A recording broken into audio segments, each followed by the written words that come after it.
Mis hermanos, vamos a continuar con el Evangelio de Juan, en el capítulo 10, donde estamos.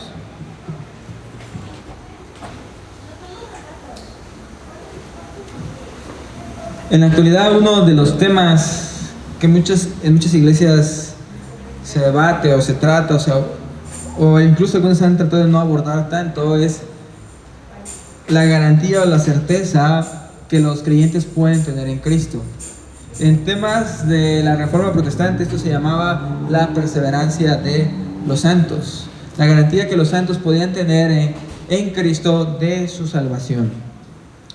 ¿Por qué? Porque dentro del mundo es muy común pensar que si la iglesia se siente segura o se siente que ya posee la salvación plenamente, lo más probable es que hagan lo que quieran y nadie busque de Dios.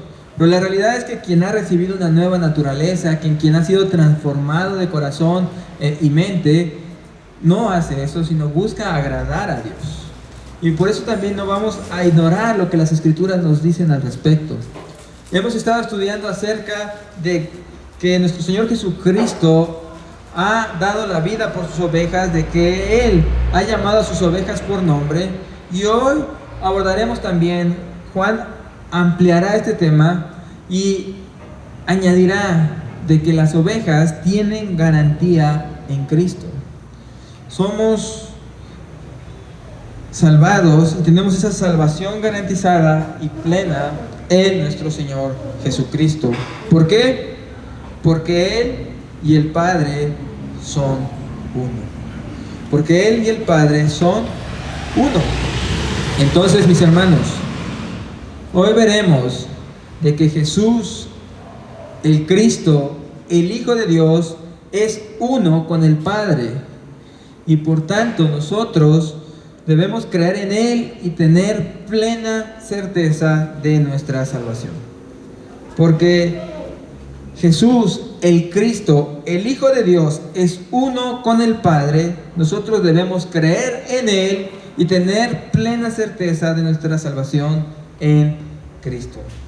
Eso es lo que estaremos viendo el día de hoy a partir de Juan capítulo 10, del verso 22 al 42. Juan capítulo 10, del verso 22 al 42.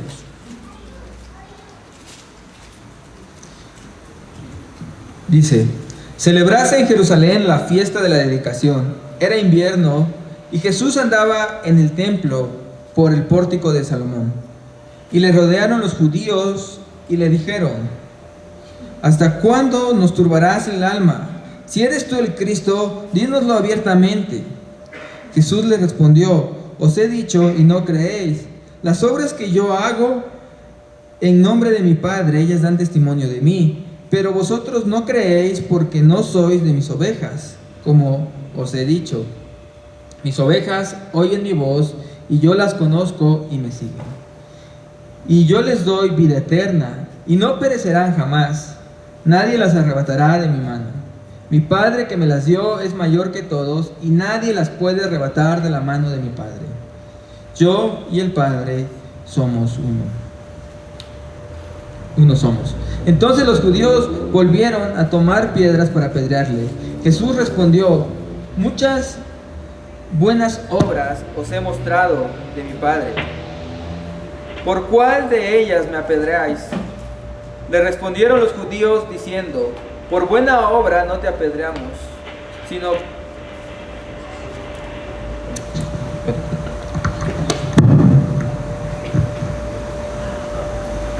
¿por cuál de ellas me apedreáis? Le respondieron los judíos diciendo: por buena obra no te apedreamos, sino por la blasfemia, porque tú, siendo hombre, te haces Dios. Jesús les respondió: ¿no está escrito en vuestra ley, yo dije, dioses sois? Si llamó dioses a aquellos a quienes vino la palabra de Dios, y la Escritura no puede ser quebrantada, al que el Padre santificó y envió al mundo, y vosotros decís: tú blasfemas, porque dije, hijo de Dios soy.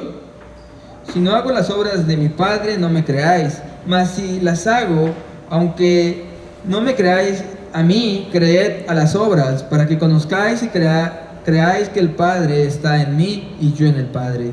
Procuraron otra vez prenderle, pero él se escapó de sus manos y se fue de nuevo al otro lado del Jordán, al lugar donde primero había estado bautizando Juan, y se quedó allí. Y muchos venían a él y decían: Juan a la verdad ninguna señal hizo, pero todo lo que Juan dijo de este era verdad.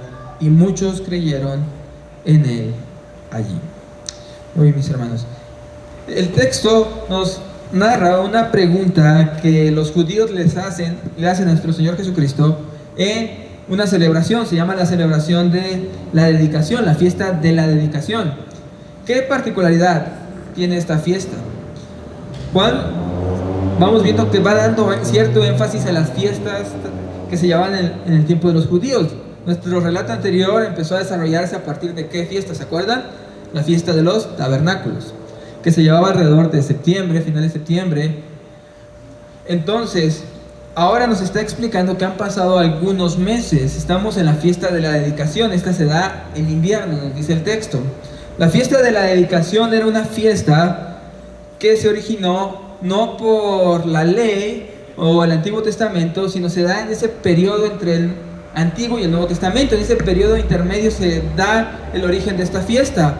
¿Cómo se da este origen?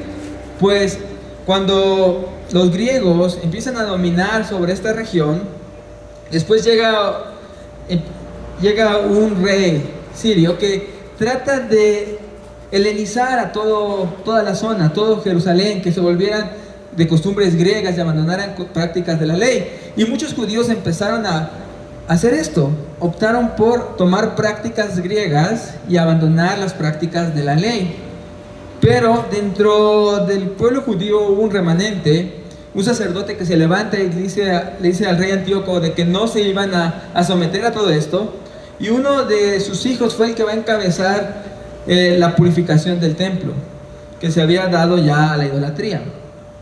Esta celebración llega a conocerse como el Hanukkah.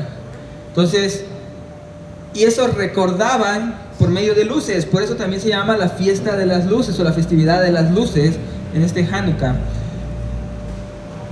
Esta era la celebración que se estaba desarrollando y se lleva en diciembre, a principios, mediados de diciembre, en Israel, y es la que está en desarrollo cuando se nos está hablando, es decir, han pasado alrededor de 3 o 4 meses de la fiesta de los tabernáculos.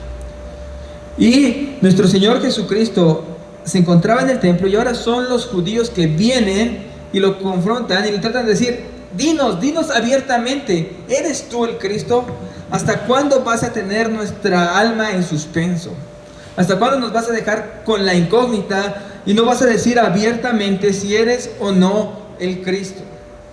Y mis hermanos, acá veremos también la confirmación de que Jesús es el Cristo, pero veremos que no es de acuerdo a lo que ellos esperaban. Ellos que esperaban un Salvador que les diera, ¿qué? Libertad de Roma, porque en ese tiempo ya estaban sometidos por Roma.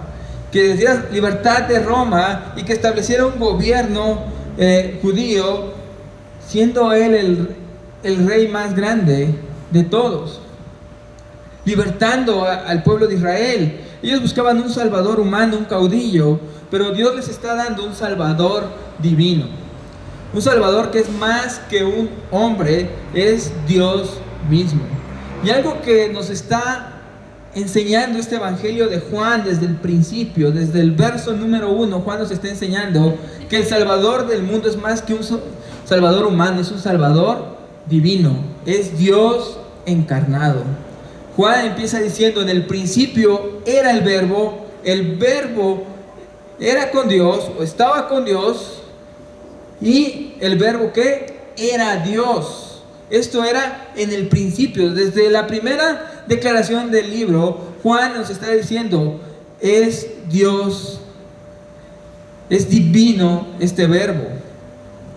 Y antes de dar su declaración de propósito al final de su evangelio, su declaración de propósito es cuando Juan describe por qué nos dio este evangelio. ¿Por qué nos dio este evangelio Juan? Lo dice en Juan 20:31. Dice: para que crean que Jesús es el Hijo de Dios, para que crean que Él es el Cristo, el Hijo de Dios, y creyendo en Él tengan vida eterna por su nombre. Ese es el propósito del Evangelio, que creamos que Jesús es el Cristo, es el Hijo de Dios, y creyendo esto tengamos vida eterna. Lo dice en Juan 20:31. Pero, ¿qué dice previamente? ¿Cuál es la última historia que nos cuenta Juan antes de la declaración de propósito? El encuentro entre Jesús y Tomás, que no había creído en la resurrección. ¿Y qué le dice Tomás cuando se encuentra a Jesucristo? Señor mío, Dios mío. Señor mío, Dios mío. Y eso es lo que Juan nos está apuntando de inicio a fin en su evangelio, que el Salvador del mundo es más que un simple hombre, es Dios encarnado. El Verbo eterno de Dios se hizo hombre, es lo que está anunciando Juan. El Verbo eterno de Dios se hizo hombre. Y cada historia, cada relato de Juan nos apunta a eso, a decir, nuestro Salvador es un Salvador divino. Nuestro Salvador no solo es el Hijo de David, es el Hijo de Dios. Eterno, coexistente con el Padre, Dios mismo. Ese es el glorioso Salvador que nosotros tenemos. Y esto lo vamos a ver acá en Juan capítulo 10 del verso 21 al 42. ¿Por qué? Porque la pregunta de los judíos va a girar en torno a la identidad del Salvador. Le va a decir, dinos, ¿eres tú el Cristo? ¿Eres tú el ungido? ¿Eres tú el que esperamos? Dilo abiertamente. Y nuestro Señor Jesucristo va a afirmar que Él es. Y dice, ya os lo he dicho, ya se los dije, ya les dije que esto, pero no solo se los dije, nos dice nuestro Salvador, sino que confirmó su identidad por medio de una serie de obras. Dice, si no, vean las obras que he hecho, lo he dicho tanto en palabra como en obra, tanto las palabras que Juan nos está relatando como las obras de Jesús de convertir el agua en vino, las obras de Jesús de sanar a un ciego de nacimiento, las obras de Jesús de sanar a un paralítico que llevaba 40 años postrado, nos indican que Él es el Verbo eterno encarnado. Las obras nos apuntan a quién es Él. Entonces nuestro Señor Jesucristo nos dice que Él es el Cristo. Él es el Cristo. Él es el Salvador del mundo. Él es el Salvador de los hombres, mis hermanos. Y esto debe llevarnos a nosotros. Hay dos declaraciones que Juan hace en su declaración final de propósito. Dice, para que crean que Jesús es el Cristo, el Hijo de Dios, y creyendo en Él tengan vida eterna. Y acá vemos a la pregunta, ¿eres tú el Cristo? Él va a decir, ya os lo he dicho, y las obras que he hecho lo confirman. Y en la segunda pregunta, ya cuando lo quieren apedrear y que nuestro Señor Jesucristo les pregunta, ¿por qué me quieren apedrear? Sale y dice, me quieren apedrear porque he dicho que soy el Hijo de Dios. Y la declaración acerca de la persona de Cristo, la identidad de Cristo, se ve confirmada en estos dos títulos: el Cristo y el Hijo de Dios. Mis hermanos, el Evangelio se trata de una persona. El anuncio del Evangelio es el anuncio de una persona. Estamos acá para anunciar una persona. El Evangelio se trata de Cristo. El Evangelio se trata del Hijo de Dios. Cualquier anuncio del Evangelio que no anuncia a Jesús como el Cristo, el Mesías y el Hijo de Dios, no es un anuncio real del Evangelio, no es un verdadero Evangelio. Cualquier otro Evangelio que te anuncie que Jesús ha venido para darte vida próspera, para darte todos tus sueños, Jesús ha venido para salvar al mundo de sus pecados y para ser Él coronado como el Rey de Reyes y Señor de señores, para que nosotros nos sometamos a su voluntad y no Él se someta a la nuestra. Entonces, estamos acá para reconocer que Jesús es el Cristo. A la pregunta dice, dinos abiertamente si tú eres el Cristo. Él dice, os lo he dicho y las obras lo confirman. Las obras que he hecho las confirman. Y este es nuestro punto número 1, mis hermanos. El día de hoy veremos la identidad del Salvador. Hemos dicho que Jesús es el Cristo, el Hijo de Dios, que es uno con el Padre. Jesús es el Cristo, el Hijo de Dios, que es uno con el Padre. Y a la pregunta de estos hombres, de estos judíos, nos apunta nuestro Señor Jesucristo a ver cómo las obras anuncian quién es Él. Si no me creen a mí, crean por las obras que he hecho. Vean las obras que he hecho. Y hemos estudiado cada una de estas obras que han venido presentándose en Juan. ¿Y se acuerdan qué decía acerca de los ciegos? Que cuando iban a ser abiertos los ojos de los ciegos, cuando Dios viniera a salvar. Isaías nos decía que iba a venir el día que Dios mismo vendría a salvar a su pueblo. Y la señal que Isaías daba de esto era: los ojos de los ciegos serán abiertos. Y las mismas obras, Jesús dice, estas obras anuncian quién soy yo. Estas obras les anuncian a ustedes quién es el Salvador del mundo, para que nosotros tengamos un evangelio que anuncia que Jesús es el ungido, el Mesías, el Cristo, el Hijo de Dios. Nuestro evangelio nos anuncia una persona, un Salvador glorioso, un Salvador poderoso, un Rey de reyes y Señor de señores llamado Jesús. Y esta es una parte esencial de lo que cada uno de nosotros debe creer. Mis hermanos, hoy en día es común que las personas digan: vamos a cualquier lugar, total, te hablan de Jesús. Pero el verdadero evangelio no solo es tomar el nombre de Jesús. El verdadero evangelio es tomar el nombre de Jesús y anunciar que Él es el Cristo, el Hijo de Dios, el Rey de reyes, el Señor de señores, el Salvador del mundo. El evangelio no se trata de qué hizo Jesús para cumplir nuestros sueños. El evangelio se trata de quién es Él, quién es Jesús. Y eso debe ser proclamado en nuestro anuncio del evangelio. Jesús es el ungido, el Cristo, el descendiente prometido del linaje de David. Pero es más que un hombre, es el Hijo de Dios. Y esa es la declaración que traerá a escándalo a los judíos. ¿Cuál es la declaración que va a provocar en ellos que quieran apedrearlo?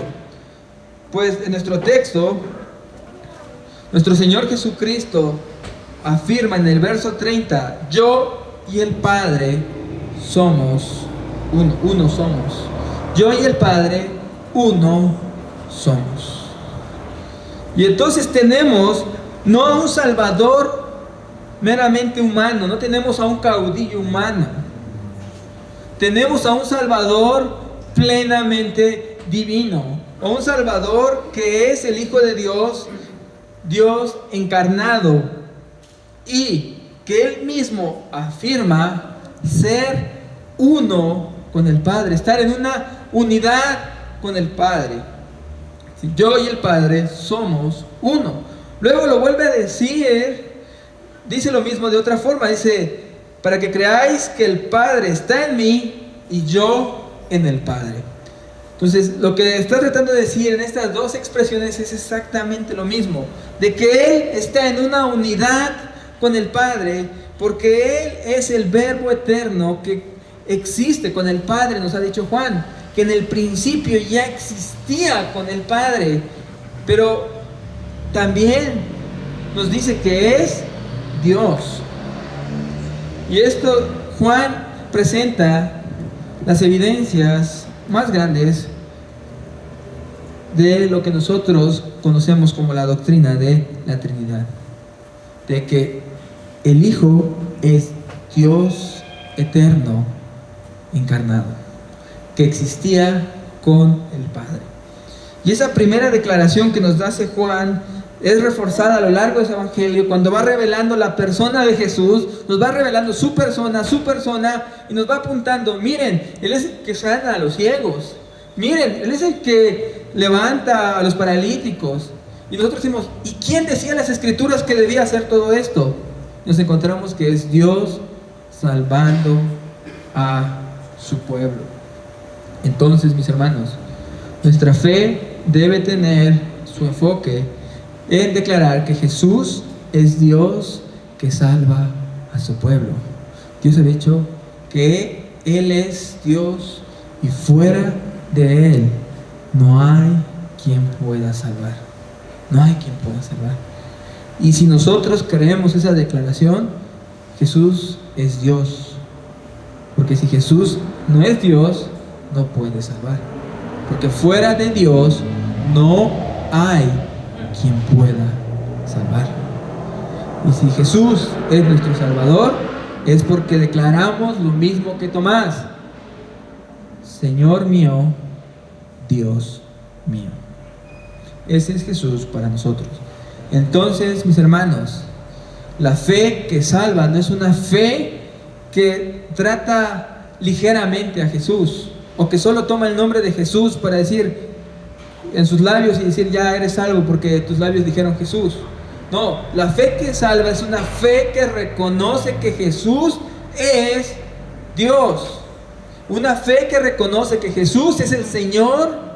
Una fe que reconoce que Jesús es el Salvador del mundo. Yo no solo estoy buscando que tus labios digan creo en Jesús, sino que también tu corazón diga Él es mi Señor, Él es mi Salvador, Él es Dios mío, Señor mío. Porque esa es la fe que nos salva, que cuando vemos por la fe quién es Jesús realmente.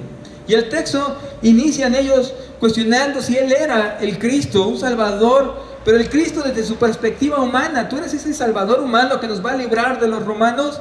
Y Jesús les muestra que Él es más que un Salvador humano. Él es un Salvador divino. Yo y el Padre uno somos.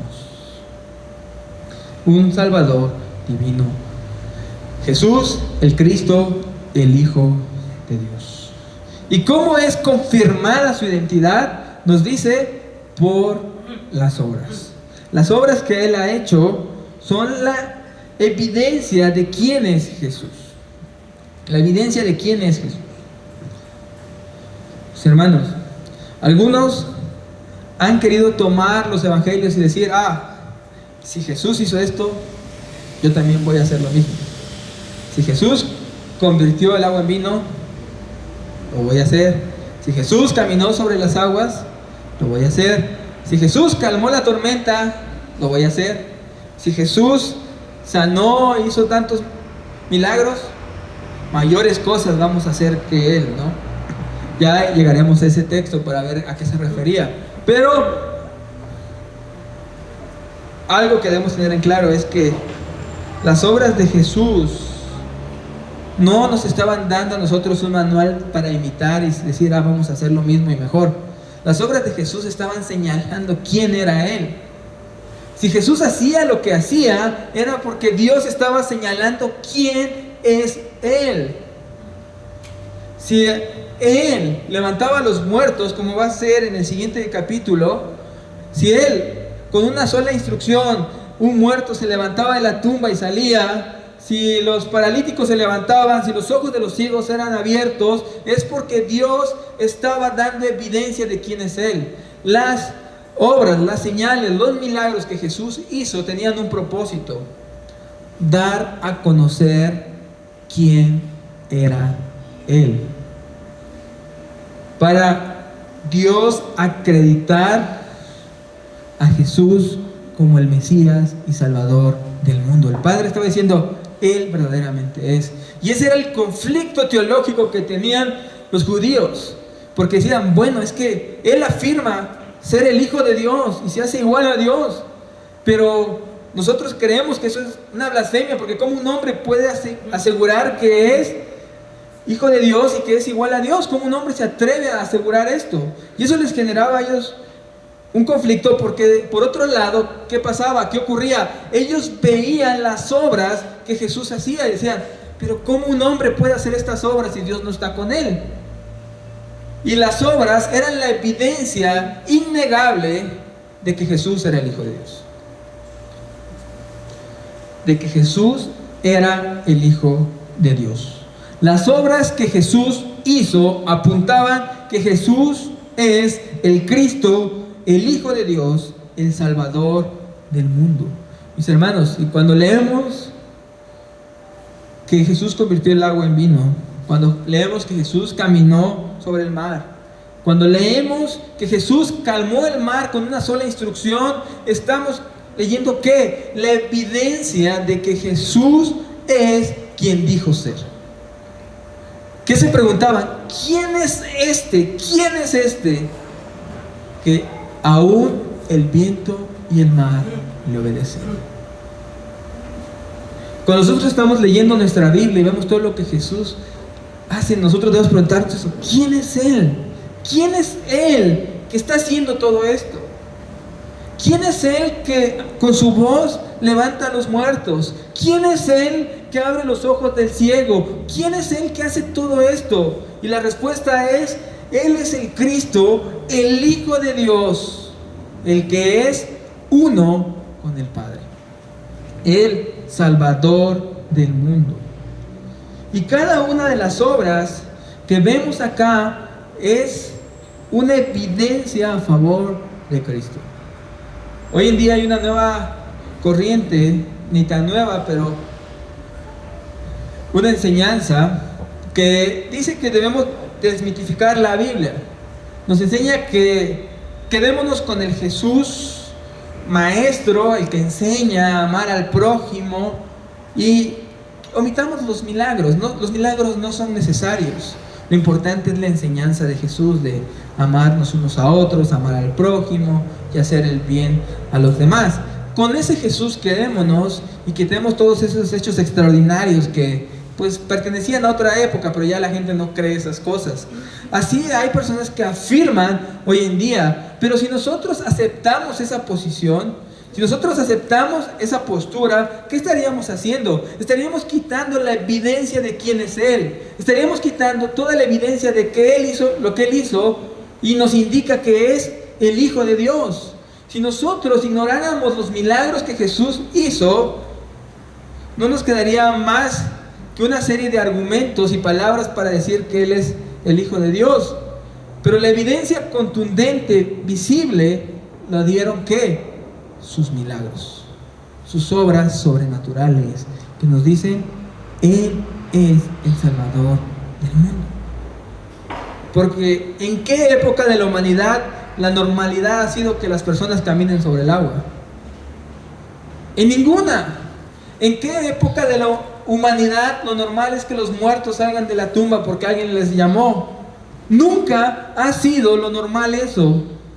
Pero si estos hechos fueron narrados y ocurrieron, es porque nos está diciendo que ahí estaba alguien más que un simple hombre, que ahí había alguien más que un simple hombre.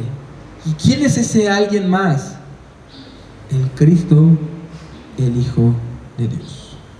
Mis hermanos, tenemos un Jesús y creemos en Jesús no solo como un buen maestro, creemos en Jesús como el Señor y Rey. Creemos que Él es el Verbo eterno de Dios, coexistente con el Padre, que vino a salvar a los pecadores. Creemos que Él es Dios Todopoderoso. No creemos que Jesús es un ángel, una persona, un buen maestro. Creemos que Él es Dios encarnado. Y ese es un elemento central de nuestra fe. Porque si Jesús no es Dios y Señor para nosotros, no habrá obediencia de nosotros hacia Él, ni habrá adoración ni honra de nosotros hacia Él, como es debido por quien es Él. Mis hermanos, a veces pensamos que lo que necesitamos para perseverar cada día en el cristianismo es echarle muchas ganas. Y es verdad, necesitamos poner ganas para perseverar, porque perseverar en la fe no es fácil. Pero el elemento clave no son las ganas que tú y yo le pongamos a perseverar. El elemento clave es que cada día Jesús sea más glorioso para nosotros. Porque si Jesús es mi Señor y mi Dios, voy a vivir para Él, para darle honra, gloria y alabanza todos los días de mi vida, tenga ganas o no tenga ganas. Porque mi visión de Cristo es tan gloriosa que me lleva a rendir todo ante Él. Mis hermanos, en el cristianismo perseveramos teniendo cada día una visión más gloriosa de Cristo. Esta no depende de tus ganas, depende de quién es Jesús. Porque hay días que uno está sin ganas de hacer muchas cosas. Pero recuerda, Él es mi Señor, Él es mi Dios. Y es de ahí donde viene nuestra fortaleza día con día. Pero si Jesús no es nuestro Señor y nuestro Dios, simplemente estamos a merced del esfuerzo humano que no nos va a llevar a ningún lado. Mis hermanos, nuestra fe debe declarar esto: Jesús es mi Señor, Jesús es mi Dios. Una fe que no declara esto no es una fe que salva. La fe que salva es la que tiene este concepto de Jesús.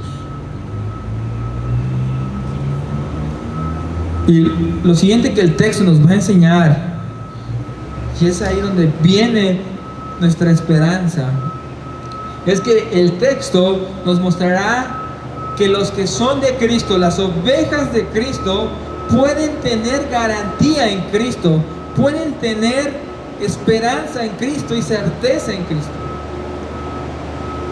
Mis hermanos, si creemos en Jesús, si hemos creído en Jesús como nuestro Señor y nuestro Dios, si cuando hablamos de Jesús y alguien viene y nos pregunta, ¿quién es Jesús para ti?, nosotros respondemos, Señor mío, Dios mío.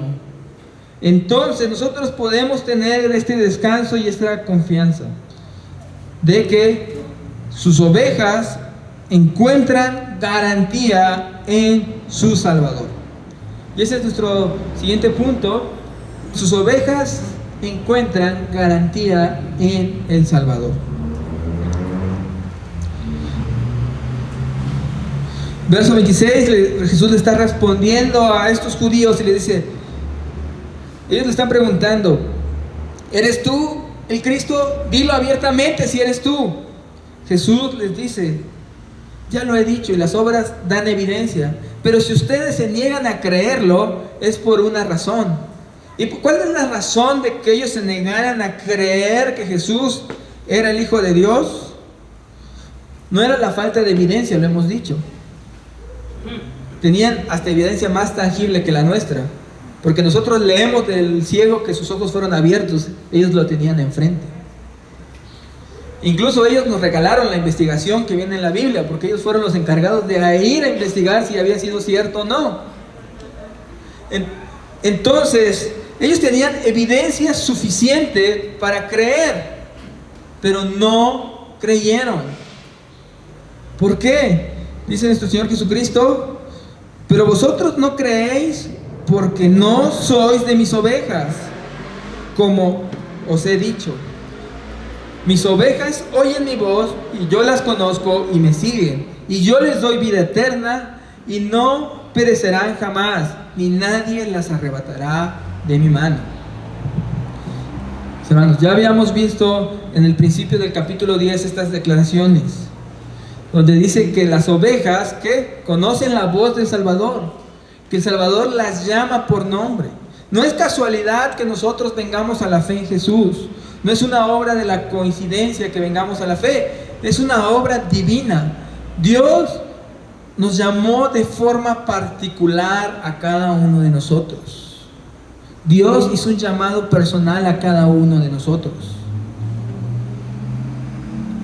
Pero este texto lo que está añadiendo, lo que ya vimos, es una promesa hermosa. Dice: no perecerán jamás, ni nadie las arrebatará de mi mano. Nadie arrebatará de mi mano mis ovejas. Hermanos, qué bella garantía es esto, que nada puede apartarnos de Dios. Ni la muerte, ni los ángeles, ni Satanás, nadie puede apartarnos si somos de Cristo.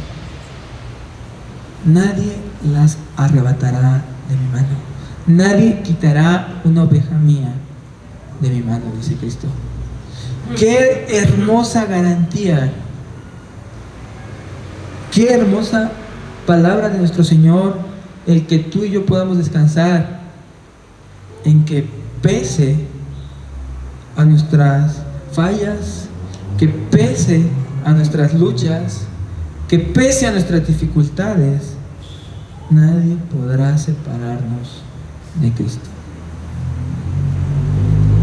Y la mayor esperanza de este texto es porque el enemigo principal para separarme de Cristo, que soy yo mismo, como cantamos hace un rato, ¿cómo es nuestro corazón? Es pronto a correr y estar lejos de Cristo. Así somos todos nosotros, somos prontos para correr y estar lejos de Cristo, para apartarnos de Él. Esa es nuestra naturaleza. ¿O quién aquí, por muchos años o poco tiempo que tengan el Evangelio, puede decir: yo nunca he pensado en apartarme? Todos en algún momento estamos luchando con la idea de hacer nuestra propia voluntad por encima de la voluntad divina.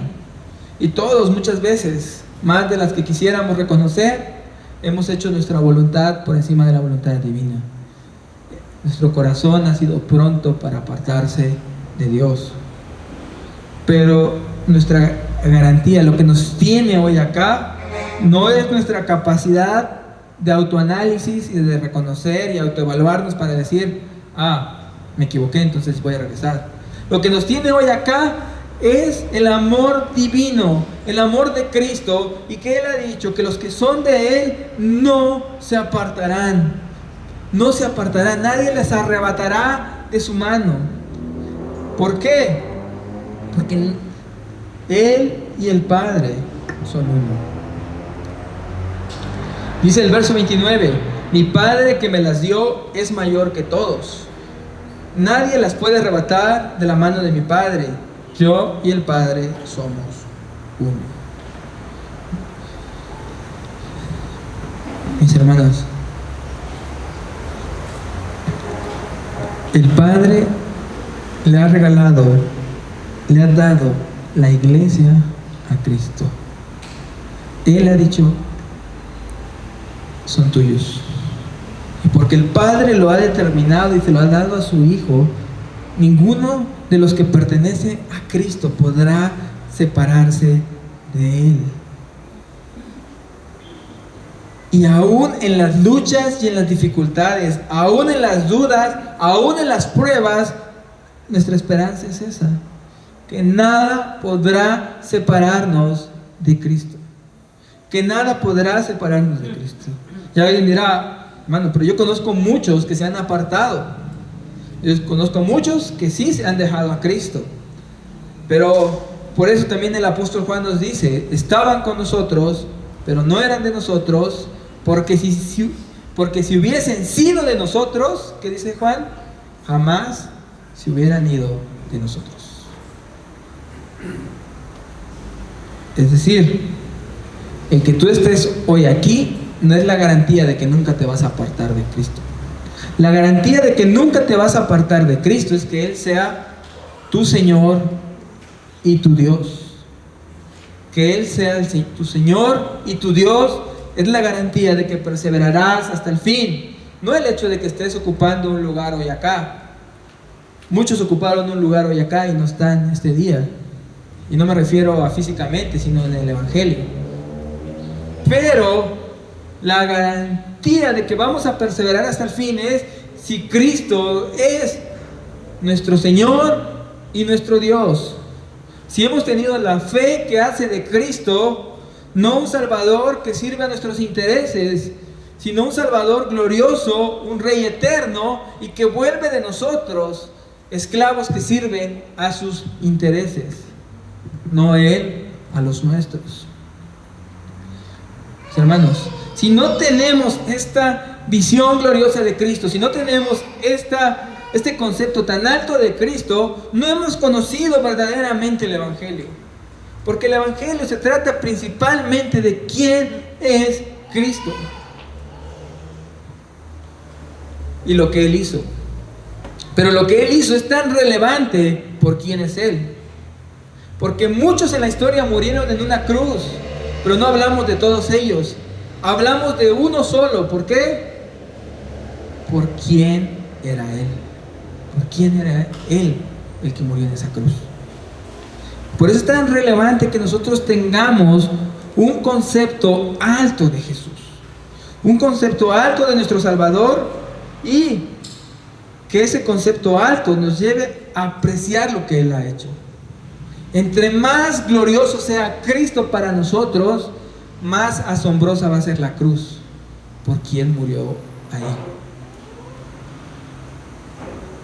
Pero si tenemos un bajo concepto de Cristo, seremos pronto para abandonar e irnos y hacer de nuestra vida lo que queramos. Algunos se volverán expertos en la apariencia, vendrán acá, tendrán una apariencia y en casa será otra cosa. ¿O ustedes creen que no pasa eso? ¿Que hay personas que van a la iglesia y en casa son diferentes? Claro que pasan ese tipo de situaciones y claro que pasan ese tipo de cosas. Pero estas personas no anulan la verdad de quién es Cristo. De que Él es nuestro Señor y de que Él es nuestro Dios. Cualquier concepto de Cristo más bajo que ese no es una fe verdadera en el Evangelio. No es una fe verdadera en Cristo. Una fe verdadera en Cristo está centrada en quién es nuestro Salvador. Y en esta promesa que nos da de decir que el Padre le ha dado a las ovejas a Cristo. Somos el regalo del Padre al Hijo. De la primera persona de la Trinidad, la segunda persona de la Trinidad, Dios Padre ha dado a Dios Hijo un rebaño, unas ovejas. Y eso somos nosotros. Entonces, ¿cuál es la garantía de nuestra permanencia en el Evangelio? Nuestra confianza en Cristo y de que somos el regalo que Dios Padre le ha dado a su Hijo. Si dependiera de nosotros, ya no estaríamos acá. Si dependiera de nuestras fuerzas, huiríamos inmediatamente. Pero gracias a Dios que no depende de mí la perseverancia. Gracias a Dios que no depende de mí el poder llegar hasta el final. Depende de Cristo. Eso no implica que no va a haber esfuerzo. Habrá esfuerzo de nuestra parte. Habrá un deseo continuo de nuestra parte. Pero el querer y el hacer lo pondrá ¿quién? Dios, por su buena voluntad. Habrá esfuerzo, habrá lucha. Nos costará llanto, sufrimiento, llegar al final de la carrera. Pero si no fuera por Dios, habría sido imposible. Habría sido imposible llegar al final de la carrera. Y esa es nuestra garantía en que porque el Hijo es uno con el Padre, tenemos certeza de nuestra salvación. Nuestro Señor Jesucristo decía que si alguien quería entrar a robar una casa o entrar a saquear una casa, ¿qué tenía que hacer? Tenía que agarrar al hombre de la casa, ¿no? Si era el hombre fuerte, tenía que ser, ¿qué? Más fuerte que él para poder entrar, amarrarlo y sacar sus bienes. Entonces lo que nuestro Señor Jesucristo está diciendo es que para que alguien pueda arrebatarnos de la mano de Cristo, tiene que ser más fuerte que ¿quién? Que el Padre. Para que alguien pueda arrebatarnos de la mano de Cristo, para que alguien pueda saquear lo que le pertenece a Dios, tendría que llegar, atar a Dios y saquear sus cosas. ¿Quién es más fuerte que Dios? ¿Quién podrá contra el Todopoderoso? ¿Quién podrá ser lo suficientemente fuerte para llegar y saquear al Eterno? Nadie. Y esa es nuestra garantía, nuestra esperanza, nuestra alma está en Cristo, en Dios. Nuestra confianza está en Cristo y en Dios, y en eso descansamos. En medio de nuestras luchas, decimos: Señor, esta lucha ha sido difícil, esta lucha ha sido complicada, he estado a punto de renunciar, pero tú me has sostenido. Tú me has sostenido. Tú me has sostenido. Si fuera por mí, yo ya habría abandonado, pero tú me has sostenido.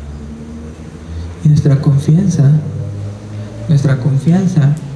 es esa, mis hermanos, que Él nos sostendrá hasta el final. Que Él nos sostendrá hasta el final. Hermanos, hoy acá hay hermanos que llevan en el Evangelio lo que yo llevo de vida, y nuestros hermanos nos podrían decir hasta más, dice mi hermano Marco, hasta más, y ellos nos podrían decir, ellos podrían dar el testimonio fiel de decir: Dios me ha sostenido y no me ha dejado. Ellos podrían dar la evidencia. Yo puedo dar las palabras, pero ellos presentan la evidencia. Dios no me ha dejado. Dios me ha sostenido hasta este día. Si fuera por mis hermanos, no estarían acá. Pero Dios los ha sostenido. Y esa es nuestra esperanza, mis hermanos, de que Dios nos sostendrá a nosotros. ¿Qué sería de nuestra vida si Dios no nos sostuviera? ¿Cuántos acá ya incluso hubieran atentado contra su propia vida si Dios no los sostuviera? Y esa es la esperanza de nuestra fe, mis hermanos. Él es quien nos sostiene. Él es nuestra confianza, nuestro descanso, nuestro pronto auxilio en medio de las pruebas, en medio de las dificultades. Así que, mis hermanos, queremos perseverar hasta el final en esta carrera. Queremos mantenernos. Solo hay una forma: que Cristo sea nuestro Señor y nuestro Dios. Que Cristo sea todo para nosotros. No se trata de nuestras fuerzas, no se trata de nuestra capacidad, se trata de quién es Él. ¿Quién es Él? Mis hermanos, al final no llega ni el más rápido, ni el más fuerte, ni el más capaz. Al final llega aquel de quien Dios tuvo misericordia. Aquel de quien Dios tuvo misericordia.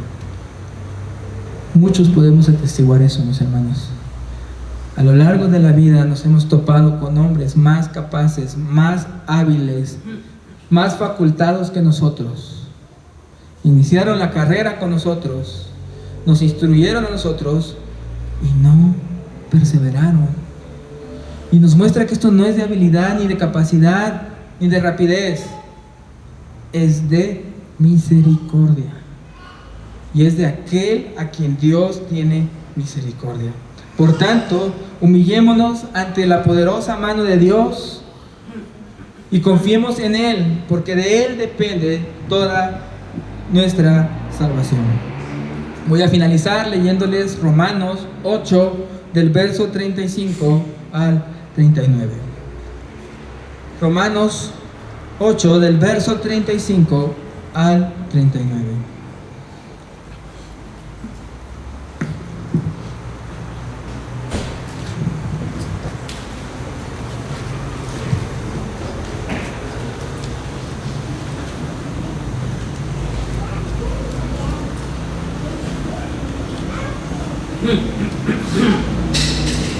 Dice: ¿quién nos separará del amor de Cristo? ¿Tribulación, o angustia, o persecución, o hambre, o desnudez, o peligro, o espada? Como está escrito: por causa de ti somos muertos todo el tiempo. Somos contados como ovejas de matadero. Antes, en todas estas cosas, somos más que vencedores por medio de aquel que nos amó. Por lo cual estoy seguro, dice Pablo. Pablo tiene la misma seguridad de Juan. Por lo cual estoy seguro de que ni la muerte, ni la vida, ni ángeles, ni principados, ni potestades, ni lo presente, ni lo porvenir, ni lo alto, ni lo profundo, ni ninguna otra cosa creada nos podrá separar del amor de Dios que es en Cristo Jesús, Señor nuestro. ¿Qué nos podrá separar del amor de Dios? Nada. Nada. Confiemos en ese amor que Dios ha expresado por nosotros en Cristo para mantenernos hasta el final. Y que ese amor sea nuestro impulso para servirle, para hacer todo lo que hacemos, sea basado en el gran amor que Dios ha mostrado por nosotros. Oremos.